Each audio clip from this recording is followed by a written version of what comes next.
दोस्तों, आज ईद है और हम आए हैं ईद नमाज पढ़ने, और ये सारे लोग ईद नमाज पे आए हुए हैं।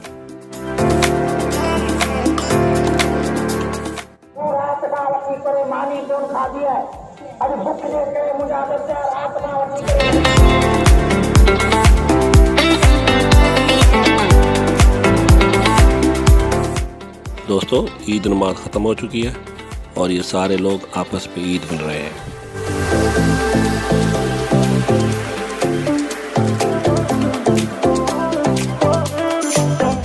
ये अपने ही मोहल्ले के लोग हैं जो ईद नमाज ख़त्म करके वापस अपने अपने घर जा रहे हैं।